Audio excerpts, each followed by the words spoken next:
안녕하십니까, 통현입니다. 오늘은 우리가 사주를 공부하는 그 방법에 대해서 말씀을 드리고자 합니다. 우리가 사주를 공부하는 것은 사람의 운명을 정확하게 알고자 하는데 목적이 있습니다. 그러나 현재까지 나온 기존의 학설로 공부한 사람들이 거의 대부분이 만족을 못하는 것이 현실입니다. 만족 못하는 것은 기존의 학설로 공부를 해보니 대체적으로 잘 맞지가 않더라는 것입니다. 물론 많이 맞는 경우도 간혹 있지만 거의가 30% 미만의 적중률입니다. 우리가 사주를 입문하면서 공부하는 과정이 음양오행, 천간지지, 합형충파해, 12신살, 12운성, 지장간, 각종 신살 혹은 십신 등의 기초 부분서부터 사주구조를 이해하기 위하여 명리의 3대 보소인 자평진전, 적천수, 궁통보감 등을 공부하게 됩니다. 그러나 공부해 본들 더욱더 오리무중입니다. 왜 그러느냐? 너무 문자에만 얽매이고 관념적으로 공부했다는 것입니다. 음양오행이나 천간지지도 문자라면 알고 있지 사실 그 속성이나 기운, 형상 등에 대하여 너무 모릅니다. 그냥 목은 나무다, 화는 불이다라는 기본 개념만 알지 목이 왜 화를 생하는지, 목이라는 에너지의 속성이나 기운의 흐름에 대하여 너무 관념적으로만 알고 응용이 안 되는 실정입니다. 이것은 호랑이를 그리려다가 고양이를 그리는 우를 범하는 것입니다. 오행과 천간지지의 개념이 극히 한정되어 있어서 천간과 천간의 관계, 지지와 지지와의 관계, 천간과 지지와의 관계 등을 설명하는 합, 형충, 파해 등의 변화를 알 수가 없습니다. 천간과 지지의 글자의 속성과 기운, 형상 등을 모르는데 어떻게 그 변화를 일으키는 합, 형충, 파해 등을 알겠습니까? 가르치는 선생도 모르니 배우는 학생은 더욱 모르겠죠. 그저 고전에서 혹은 책에서 이렇게 설명하니 이러하다 하고 학생이 더 근본적인 원리를 물어보면 우물쭈물 넘기는 경우가 다반사죠. 이런 기초적인 것에서부터 학습이 안 되는 상황에서 어떻게 고급 과정의 공부가 되겠습니까? 그저 알기 쉽고 재미난 육친의 통변이나 신살 통변, 12운성 통변 등을 단순하게 하게 될 뿐입니다. 육친의 통변도 예를 들어 정관이라고 할 때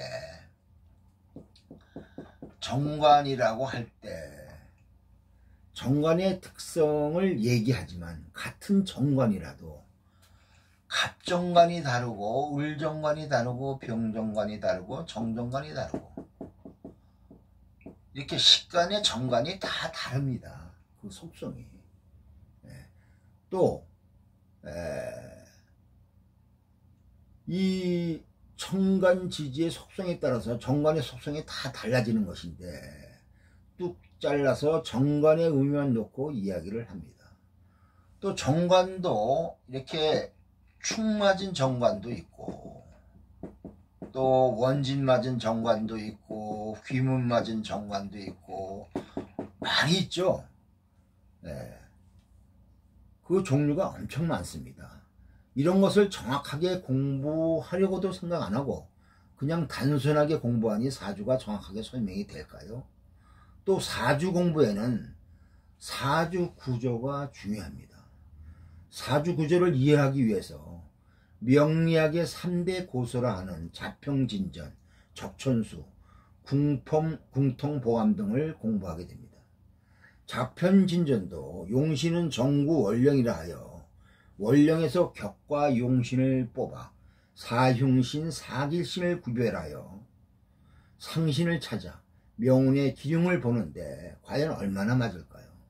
중요한 것은 이론이 아니라 현실적으로 검증이 돼야 하는데 검증을 해보면 맞는 확률이 적다는 것입니다. 같은 식신격이라도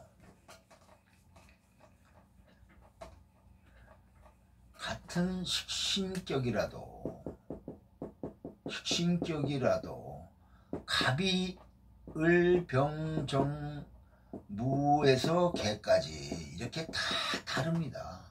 갑식신이 다르고 을식신이 다르고 다 다릅니다.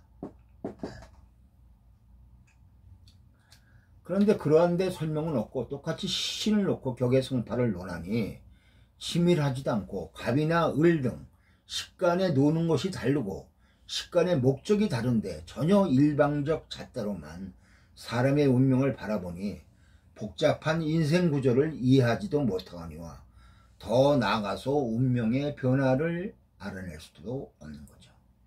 적천수도 기세론으로 억강부약을 기본으로 한 신강신약을 보는데 신강신약을 보는 기준도 애매하고 왕세를 판단하기는 더욱 어렵습니다. 어떤 역학자는 아침에 보면 신왕 같고 저녁에 보면은 신약 같고 또 어떤 역학자는 점수제로 하여 신강학을 결정하여 용신을 잡는 분들도 계시지만 참 어처구니가 없습니다. 신강학을 보는 것은 있지만 그렇게 힘의 강약으로만 보는 것이 아닙니다. 사주를 문자로만 관념으로만 보기 때문에 아예 접근 방법이 틀렸다는 것이죠. 예를 들어 단순하게 갑목과 을목을 비유하면 같은 목이라도 자라기 위해서는 물이 필요한 사주인데 어느 것이 물이 많이 필요할까요? 당연히 갑목이죠. 고로 을목은 적은 물로도 성장할 수가 있는 것입니다. 이런 식으로 물리적으로 똑같이 대입하는 것이 아니라 목함, 토금수, 오행의 체성과 조건 등을 잘 알아서 봐야만이 진정한 억부를 알 수 있는 것입니다. 얼마나 많은 사람들이 억부에서 실망합니까? 신앙 같은데 신약 같고 신약 같은데 신앙 같고 몇십 년을 공부해도 답이 없습니다. 이것을 극복하는 방법은 자연의 속성과 변화를 공부해야 답이 나옵니다. 궁통보감 좋죠. 물리적인 힘의 강약도 중요하지만 자연의 관점에서 볼 때 조우라는 물성의 변화를 일으키는 중요한 점을 상기시킨 것은 굉장히 충격적인 것이지만 아쉬운 것은 조우를 자연의 관점에서 봐야 하는데 인간의 관점에서 봤다는 크나큰 실책을 한 것입니다. 예를 들어 여름은 더워야 하고 겨울은 추워야 합니다. 여름에 더울수록 열매가 잘 열리고 겨울에 추울수록 병충해가 안 걸리고 봄에 생기 있게 초목이 올라올 수 있습니다. 여름에 너무 비가 많이 오거나 냉해가 지면 열매가 열리지 않아 흉년이 되고 겨울에 춥지 않고 날씨가 따뜻하면 병충해가 번성하고 초목이 생기가 없어 크게 성장하지 못합니다. 이것을 인간의 관점에서 볼 때 덥거나 추우면 살기 힘들어 물이 있어야 되고 불이 있어야 되는데 물론 있어야 할 것은 있어야 하지만 때에 따라서는 있어서 해가 되는 것도 있는 것이죠. 고로 철저하게 자연적 관점에서 사주를 봐야 정확하게 사주가 원하는 것이 무엇인지 알 수가 있지. 인간적 관점에서 사주를 바라보면 인간이라는 그림자에 가려서 진정한 자연을 볼 수 없기 때문에 사주가 안 보이는 것입니다. 사주는 자연의 현상이고 생명입니다. 고로 자연의 입장에서 사주는 생명체요. 그 생명체가 무엇을 하고 싶어하고 무엇을 아파하는지를 알아야 사주가 보이는 것입니다. 기존의 고서와 현재에 나와 있는 책들은 불완전한 학문으로 설명된 책으로 무슨 정확한 운명 판단을 하겠습니까?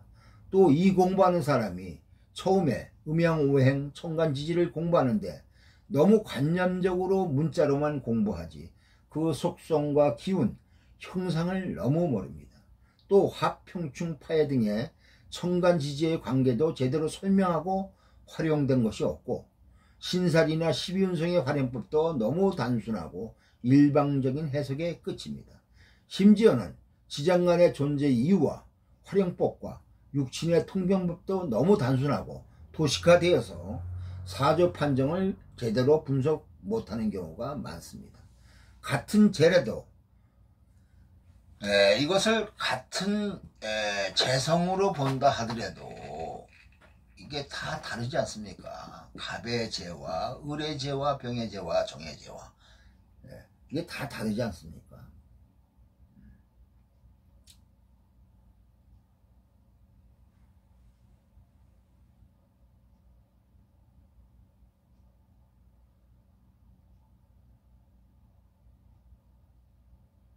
그래서 그 속성과 변화가 다 다른데 십신의 의미로만 통변을 하려니 너무 단순하여 통변의 한계가 있습니다. 그러면 이런 것을 해결하려면 어떻게 해야 하느냐? 방법은 있느냐? 다행히 그 비밀을 찾았습니다. 물론 사주로 운명을 100% 판단하는 방법은 어렵지만 나중에 또 시간이 되면 말씀드리겠지만 독일 사주의 한계와 대처법에 대해서 말씀을 드리면 그 사주의 한계를 알 수가 있습니다. 보다 정확하게 보는 방법이 있습니다. 우리 인간을 비롯하여 이 우주에 있는 모든 것은 자연의 한 부분입니다. 이 세상이 돌아가는 것은 자연의 변화에 따라 돌아가는 것이지 그 어떤 것도 아닙니다. 고로 자연의 속성과 형성과 변화를 깊이 깨우친다면 사주를 보다 정확히 볼 수 있는 것을 알 수가 있습니다. 우리는 그동안 사주를 문자로만 이해했고 관념으로만 사고하고 추리하였습니다. 살아있는 자연의 입장에 들어가서 사주를 탐구한다면 보다 정확한 판단을 하리라 생각하고 검증하고 있습니다. 우리가 사주를 처음 공부할 때 오행이나 간지를 공부하지만 너무 문자이면 얽매이고 관념적인 사유체계로 자연이라는 거대한 생명력의 속성과 변화를 도외시했습니다. 이제 자연의 속성과 변화를 기준으로 사주를 풀이하게 되면 사주를 보는 안목이 넓어지고 뛰어나게 됩니다. 저도 사주 공부를 50년 이상 해왔지만 이제야 사주라는 것이 무엇이구나 하는 것을 어렴풋이 깨닫게 되었습니다. 자연적 기준에서 사주를 보게 되면 사주는 엄청난 비밀을 내놓게 되는 것을 알았습니다. 사실상 유명하고 깨달은 고인들은 일찍이 자연적 기준에서 보는 사주를 알고 있었습니다. 옛날에는 오늘날같이 활발한 교류가 없었기 때문에 인연이 닿는 직전 제자에게만 전수되어 맥이 끊어진 경우가 다반사입니다. 그래도 다행히 아직도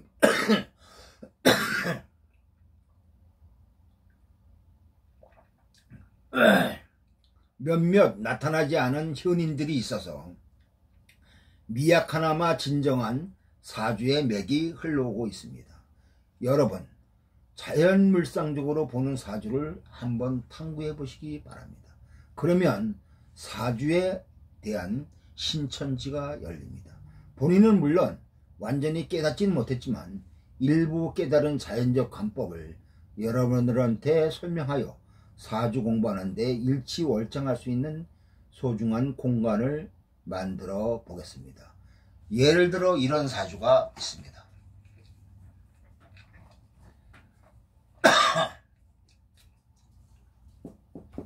개묘, 개해, 갑신, 개유의 사주가 있습니다. 우는 갑자, 을축, 병인, 정묘 이렇게 나가고 있습니다. 여자입니다. 여러분은 이 사주를 어떻게 보십니까? 여러분이 잘 아는 억부로 본다 하면은 아주 신앙한 사주입니다. 고로 관을 용한다고 볼 수 있겠죠. 그러면은 갑자을축운이 어떻겠습니까?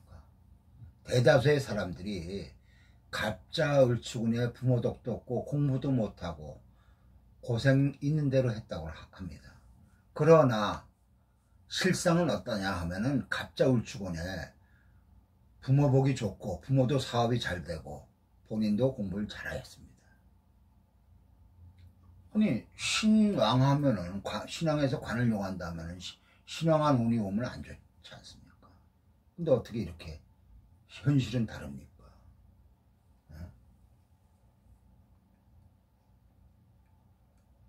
또 궁통봉화물을 볼 때는 겨울에 태어난 간목이고 이러기 때문에 조우상 화를 방긴다고 하겠죠. 그래서 따뜻한 화운이 좋다고 하여서 병인운 같은 것을 좋다고 하게 말합니다. 그런데 여러분들이 이 사주를 보려면은 이렇게 신앙신약으로 사주가 풀어지는 것이 아니고 또 궁통보감식 사주로 조우를 보는 것이 아닙니다. 이 사주를 볼 때는 이 간목이 어떤 조건이나 환경에 놓여 있느냐 이거를 우선 잘 봐야 됩니다. 해월달의 간목은 겨울철이지 않습니까? 그런데 여기에 개수 이렇게 천간에 개수가 떴습니다. 그러면 이 개수를 뭘로 보느냐 이것이 중요합니다. 개수를. 보통 초보자들은 사주에 물만 보이면은 수만 보이면은 물이다 이렇게 생각하는데 너무 단순하게 생각하는 것입니다. 사주에 어느 계절에 태어났냐에 따라서 이 개수의 조건이 물상이 달라집니다. 이것이 만일 간목이 봄에 태어났다면 이 개수는 뭐냐면은 모든 만물을 성장시키는 아주 싱그러운 봄비의 역할을 하는 것이고, 만일 이것이 여름에 태어났다면은 간목이 그러면은 여름에 단비가 될 수도 있는 거고, 가을에 태어났다면 어떻게 됩니까? 가을에 비라는 것은 뭐합니까? 여름에 비는 이렇게 비가 한 번 올 때마다 나무들이 풀들이 엄청 자라죠. 싱그럽죠. 근데 가을의 비는 어떻습니까? 가을의 비는 이렇게 쓸쓸하고 기온이 내려가죠. 그러기 때문에 이 가을에는 뭐냐면 이 개수를 비를 우리가 서리로도 보고 이렇게 볼 수가 있습니다. 그럼 겨울에는 어떠냐? 겨울에는 이것을 눈으로 보는 겁니다. 비로 보는 게 아니고. 그러면 겨울철에 간목에 눈이 많이 쌓였지 않습니까? 그럼 여러분들 겨울철에 눈 쌓인 큰 소나무 같은 걸 한번 보세요. 얼마나 설경이 아름답습니까? 그럼 그 자체로서 그 간목의 상황을 보는 겁니다. 그 아름다운 설경을 봄으로써 이 사람은 뭐냐면은 이렇게 뭐 물이 많아서 어쩌고 저쩌고 비겁이 많아서 어쩌고 저쩌고 이렇게 설명하는 게 아니라 그 환경이 굉장히 멋있는 행복한 환경 아닙니까? 그래서 이 사람은 부모 덕이 좋고 공부도 잘했고 잘 됐는데, 이렇게 병화운이 오면은 반대로 조우가 와서 좋다 이러는데, 이 병화가 와갖고 태양이 뜨면 어떻게 됩니까? 개수가 눈이 녹죠. 눈이. 여러분 눈 왔다가 눈이 녹으면 얼마나 지저분합니까? 그리고 눈이 녹으면 어떻게 해요? 물이 흐르죠. 그래서 이 여자가 병인대운에 부모의 반대에도 불구하고 그 무능한 남자를 만나갖고 부산으로 이사를 가서 굉장히 고생을 하면서 살고 있었던 사주입니다. 이렇게 이 사주가 무엇을 나타내고 사주 글자가 어떤 것을 얘기하느냐, 이것을 자연불상적으로 공부하지 않고 그냥 막연하게 신강신약 혹은 뭐 조우 이렇게 생각해 갖고는 사주가 풀어지지가 않습니다. 또 하나의 예를 들어볼게요.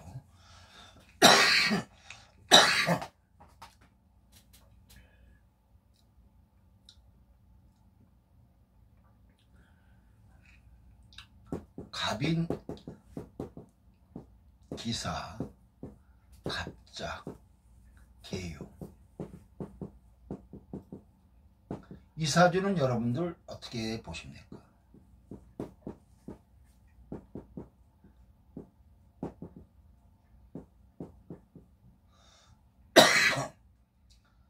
사편인연으로 보게 되면은 4월달에 태어났죠.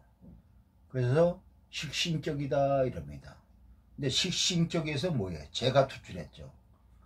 그래서 식신격에 재가 투한 식신생재사주다.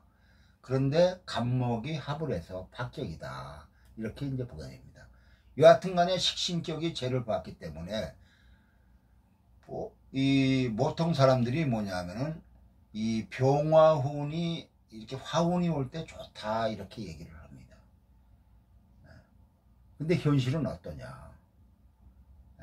정묘운에 학업을 중단하고 집에서 지내다가 결혼을 해갖고 다시 병인운에 이혼하고 집에서 백수로 지내면서 신기도 오고 아주 힘들게 살아가고 있는 사주였습니다. 근데 보통 이 사람도 놀면서 사주 공부를 해갖고 역학이들한테 찾아갔더니 병화운에 대발을 할 것이니까 참고 기다리라 했는데 병화운 10년간 집에서 백수 노릇만 하고 결혼도 실패하고 아주 힘든 생활을 한 사주입니다. 그 왜 그러냐 이겁니다. 이 간목이 여름에 태어났죠. 그 간목이 성장하려면 뭐가 있어야 됩니까? 땅이 있어야 되잖아요. 땅이. 근데 여기 기토 작은 땅이 하나 있습니다. 큰 땅이 있어도 이렇게 갑갑이 있으면은 좁은 땅에 이렇게 갑갑이 있으면 갑갑하다고 그럽니다. 자기 혼자 잘하지 못하기 때문에 나눠 가져야 되기 때문에. 근데 더군다나 또 좁은 땅이에요.